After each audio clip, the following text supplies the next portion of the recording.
प्रदेश को भी कि वहां पर भी कोई पुराना चेहरा रिपीट नहीं होने जा रहा है?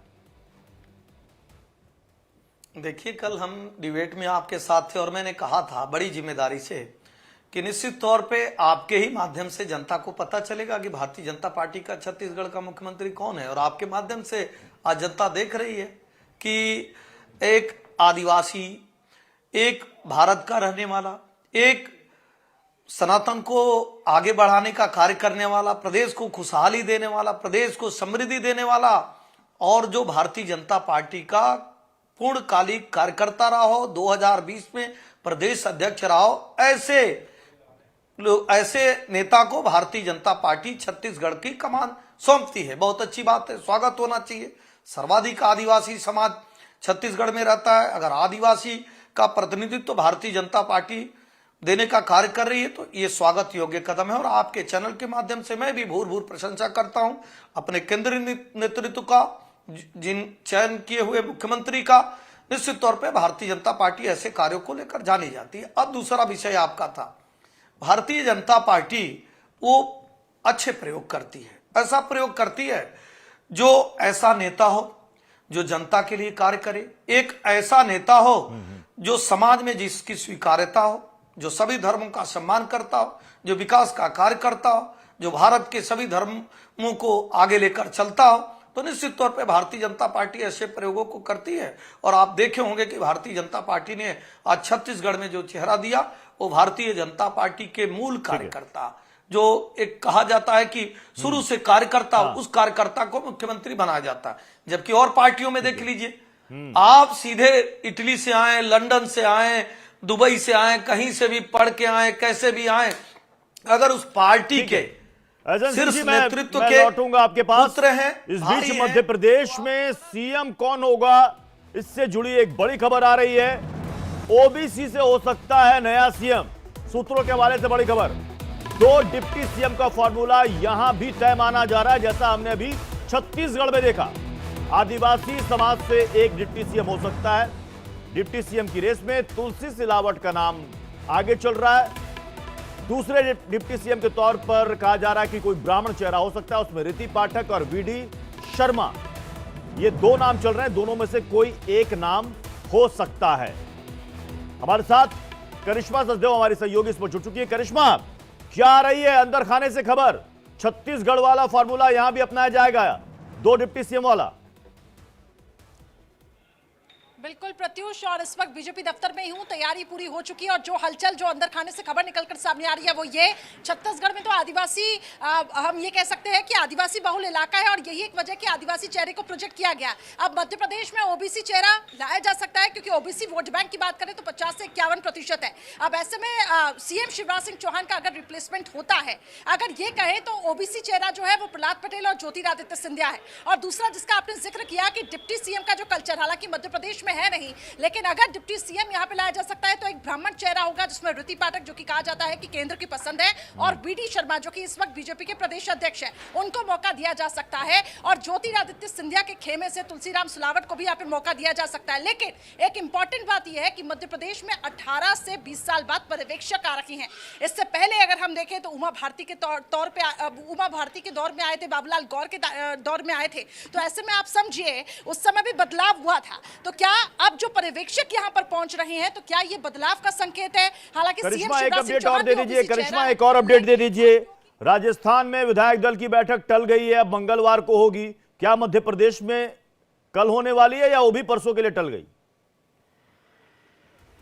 नहीं, स्केड्यूल आ चुका है यहाँ पे प्रत्युष, और अभी फिलहाल हमारे पास वो लेटर भी है जिसमें शाम 4 बजे विधायक दल की बैठक यहाँ पे रखी गई है। और इसके साथ साथ ये कहा गया है कि विधायकों को कोई भी प्रतिक्रिया नहीं देनी है, इससे बचे। तो बड़ी खबर यही है कि शाम 4 बजे कल यहाँ पे विधायक दल की बैठक होगी। पर्यवेक्षकों का सुबह से आना यहाँ पे शुरू हो जाएगा और उसके बाद एक नाम पर मोहर लगेगी। लेकिन तस्वीरें भी आपको दिखा देती हूँ। और ये देखिए मंच यहाँ पे सजाया जा रहा है प्रत्युष, कहा जा रहा है कि यहीं पे ग्रुप फोटो होगी।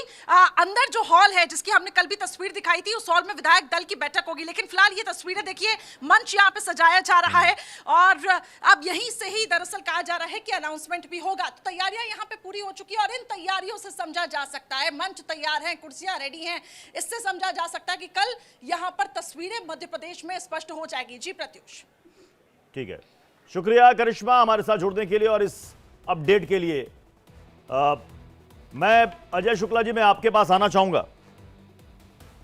कह रही पार्टी के विधायक दल के नेताओं का फैसला होता है कि वो किसको अपना चेहरा चुनते हैं, किसको अपना नेता चुनते हैं, लेकिन कहा जा रहा है कि बीजेपी के पास एक मौका था आदिवासी समाज से किसी महिला को प्रोजेक्ट करने का। नाम भी बीजेपी के सामने कई सारे थे। क्या आपको लगता है कि अगर ऐसा होता तो शायद बीजेपी के लिए 2024 में ये अंक गणित और ज्यादा सटीक बैठता, आदिवासी प्लस महिला चेहरा?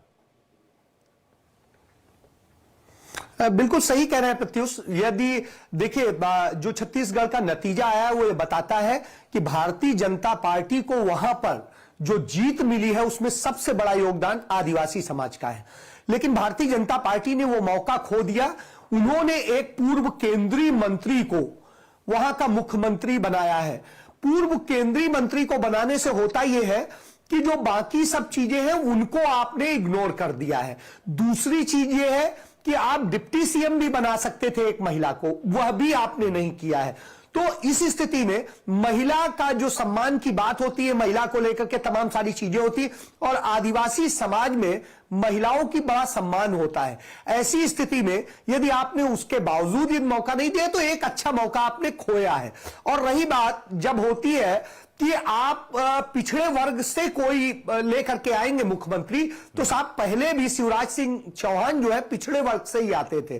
तो ऐसी स्थिति में आप कोई ट्रंप नहीं खेल पा रहे। तो आपने, और यदि याद करिए छत्तीसगढ़ के मामले में कह रहा हूं कि अमित शाह ने अपनी मीटिंग में कहा था कि आप विष्णु सहाय को जिताइए, हम उन्हें बड़ा आदमी बनाएंगे। तो यानी पहले ही तय कर लिया गया था, लोकतंत्र जैसा कोई चेहरा नहीं था, लोकतंत्र जैसी कोई बात नहीं थी। यदि आप सचमुच किसी एक सामान्य आदिवासी को बनाते तो लगता कि हां आपने कोई बड़ा काम कर दिया, आपने संदेश दिया। लेकिन फिर भी मैं कहूंगा अच्छा काम किया है। 20 साल बाद सही भारतीय जनता पार्टी ने अपनी गलती सुधारी है। जो 15 साल रमन सिंह को उन्होंने मुख्यमंत्री बनाए रखा और किसी आदिवासी को मुख्यमंत्री नहीं बनाया था, तो वो सुधार किया है, उसका जरूर एक अच्छा है। राकेश शेट्टी जी, लेकिन राकेश शेट्टी जी, छत्तीसगढ़ में नए सीएम के नाम का ऐलान हो गया, फाइनली सस्पेंस खत्म हो गया। स्वागत करेगी कांग्रेस? एक आदिवासी छत्तीसगढ़ में सीएम की कमान संभालने जा रहा है। बिल्कुल, देखिए मैं जो अभी नए सीएम बनेंगे विष्णुदेव साय, उनको बधाई देना चाहता हूं और भारतीय जनता पार्टी को भी बधाई देना चाहता हूं कि आज करीबन 7-8 दिन के बाद उन्होंने मुख्यमंत्री का नाम ऐलान कर दिया। मगर मेरा सलाह ये होगा कि राजस्थान और मध्य प्रदेश में भी जल्द आपको निर्णय लेना चाहिए, क्योंकि आपने जो मोदी जी का गारंटी कहा है, मैं भी देखना चाहता हूं जो एलपीजी 450 में आप देने वाले, वो कब से मिलने लग जाएगी जनता को, राजस्थान के और पूरे देश को, वो भी हमें देखना है। और जहां तक भारतीय जनता पार्टी के प्रवक्ता कह रहे थे कि भारतीय जनता पार्टी में ऐसा नहीं कोई बाहर से आता है, कोई इटली से आ जाता है,